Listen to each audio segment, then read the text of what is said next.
مولانا طارق جمیل صاحب نے قرآن خوانی کی، کیا قرآن خوانی کرنا جائز ہے؟ جائز نہیں ہے بھائی قرآن خوانی کرنا. صحابہ، تابعین، تبع تابعین کیا میتیں ہوئی ہیں، کہیں بھی ثابت نہیں ہے کہ کسی نے اصالہ ثواب کے لیے قرآن خوانی کی ہو. باقی ابھی بیچارے غمزدہ ہیں، ایسے موضوعات کو چھیڑنا بھی ٹھیک نہیں ہے. ان کا بہرحال یہ ذاتی عمل ہے، حضرت مولانا طارق جمیل صاحب کا یہ ذاتی عمل ہے. وہ ہو سکتا ہے اس کو جائز سمجھتے ہوں، لیکن جتنے بھی مفتیان کرام ہیں، مسئلہ تو مفتیوں سے پوچھا جاتا ہے نا. کسی بھی مسئلے میں مفتیان کرام جو مستند مفتی ہوں ان کی رائے کا اعتبار ہوتا ہے. تو مسئلہ پوچھیں، مفتی تقی عثمانی صاحب ہیں، بنوری ٹاؤن ہے، وہاں سے فتویٰ لیں. دارالعلوم کرنگی ہے، جامعۃ الرشید ہے، جتنے بھی دینی مدارس ہم کا دارالفتہ ہے ان کا یہی فتویٰ ہے کہ برکت کے لیے قرآن خوانی جائز ہے، ایصال ثواب کے لیے جائز نہیں. برکت کے لیے کیوں جائز ہے؟ برکت کے لیے قرآن خوانی ایک رقیہ سے اس کا تعلق ہے. رقیہ ہوتا ہے نا ایک دوا کے طور پہ، تو دوا کے لیے، رقیہ کے لیے ثبوت کی ضرورت نہیں ہوتی. لیکن جو ایصال ثواب کی قربانی جو قرآن خوانی ہوتی ہے وہ تو عبادت کا عمل، عبادت کے طور پہ ہے نا. تو عبادت کے لیے ثبوت چاہیے، ثبوت چاہیے. صحابہ، تابعین، تبع تابعین سے اس کا کوئی ثبوت نہیں ملتا. اس لیے ان کے اس عمل کو لوگ حجت نہ بنائیں. باقی ان کی خیر غالب ہے.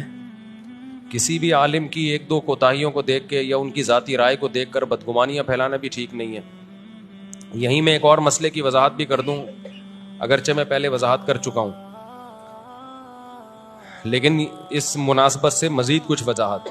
کل میں نے ایک مضمون پڑھا، کسی نے لکھا کہ لو بھائی، آج تک تو مولوی خودکشی کو حرام کہتے رہے اور بولتے رہے کہ ڈپریشن میں بھی کوئی خودکشی کرتا ہے تو حرام ہے، بلکہ خودکشی ہوتی ہی ڈپریشن میں ہے نا، خوشی میں تھوڑی کوئی اپنے آپ کو مارتا ہے، ٹینشنوں میں ہی مارتے ہیں لوگ اپنے آپ کو. تو اس کا جنازہ بھی نہیں پڑھو، یوں بھی نہیں کرو، جہنم میں جائے گا. اور آج کسی مولوی کے بچے نے کر لی تو اب مولوی لوگ اس کی تعویلات میں لگے ہوئے ہیں. یہ کسی نے بڑا ایک لمبا چوڑا مضمون لکھا، فیس بک پہ ادھر ادھر وائرل کیا ہے. جب کسی کو کسی سے ذاتی بغض ہوتا ہے نا، خوب سمجھ لیں، تو وہ پھر دلائل کی دنیا میں نہیں دیکھتا کہ دلیل کی دنیا میں ٹھیک کیا ہے اور غلط کیا ہے. اس کو اپنا ذاتی بغض نکالنا ہے. امی عائشہ رضی اللہ تعالی عنہا سفر میں اکیلی رہ گئی تھی، ہار گم گیا تھا. تو صحابی رسول کے ساتھ مدینہ میں، وہ صحابی رسول، ان کو واقعہ افک ہے نا، بڑا لمبا چوڑا واقعہ، میں شارٹ بیان کر رہا ہوں. تو صحابی رسول ان کو لے کر آئے مدینہ میں. تو عبداللہ بن ابی منافق نے کیا پروپیگنڈا شروع کر دیا، دیکھو کسی غیر مرد کے ساتھ اکیلی آ رہی ہیں، حالانکہ وہ سو گئی تھی پیچھے اور آپ کا وزن کم تھا. تو ڈولی جب اٹھا کے، ہودج اٹھا کے لے جایا گیا تو جو اٹھانے والے ان کو پتہ ہی نہیں چلا کہ اس میں کوئی انسان ہے یا نہیں ہے. تو غلط فہمی میں پیچھے رہ گئی. اب جب پیچھے رہ گئی ہیں تو جو پیچھے آ رہے ہوں گے صحابی وہی لے کر آئیں گے نا. وہ یہ تھوڑی وہاں بیٹھ کے کال کریں گے کہ جی محرم آ جائیں لینے کے لیے. یہ کمیونیکیشن کا انتظام تھوڑی تھا.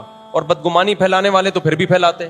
اب ایک واضح اور دو چار کی طرح واضح بات تھی، بھئی یہ جان کر نہیں ہوا.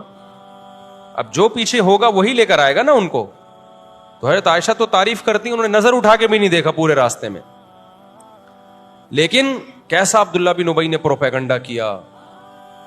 وجہ کیا تھی؟ اس کو اسلام سے ذاتی دشمنی تھی. پھر اس پہ قرآن نے آیتیں نازل کی آسمان سے اور امی عائشہ کی طہارت اور پاک دامنی کو بیان کیا. اور عبداللہ بن ابی کو 80 کوڑے لگے ہیں، جھوٹی خبریں پھیلا رہے. تو جب کسی کو کسی سے بغض ہوتا ہے نا، تو دلیل کی دنیا میں چاہے وہ زیرو ہو، اس نے کہیں نہ کہیں سے تانے بانے نکال کے اس کو بدنام کرنا ہے. تو مولانا طارق جمیل صاحب کا بیٹا جو تھا، اس نے ڈپریشن میں اپنے آپ کو نہیں مارا. یہ میں جب فرض کر رہا ہوں کہ جب ہم یہ مان لیں کہ اس نے اپنے آپ کو مارا ہے. ابھی جو نئی خبر پہنچی ہے بڑی مستند ذریعے سے، وہ کیا ہے وہ میں بعد میں بتاتا ہوں آپ کو. ہم یہ فرض کر لیتے ہیں اس نے اپنے آپ کو مارا ہے. تو بھائی اس بندے کا علاج چل رہا ہے، الیکٹرک جھٹکے لگ رہے ہیں اس کو. اس سے بڑی کیا علامت ہوگی کہ وہ دماغی توازن اس کا ٹھیک نہیں تھا؟ اس سے بڑی کیا علامت ہوگی؟ اور کیا چاہیے؟ آپ جاؤ ڈاکٹروں سے تحقیق کر لو جو الیکٹرک شارٹس لگا رہے تھے. اگر آپ کو یقین نہیں آتا، آپ یہ رپورٹ پیش کرتے نا، میں تو ڈاکٹروں سے ملا ہوں، وہ کہہ رہے نہیں کوئی الیکٹرک شارٹ نہیں لگا رہے تھے. یہ جس ڈاکٹر کا نام لے رہے ہیں وہ ایسا بیان نہیں دے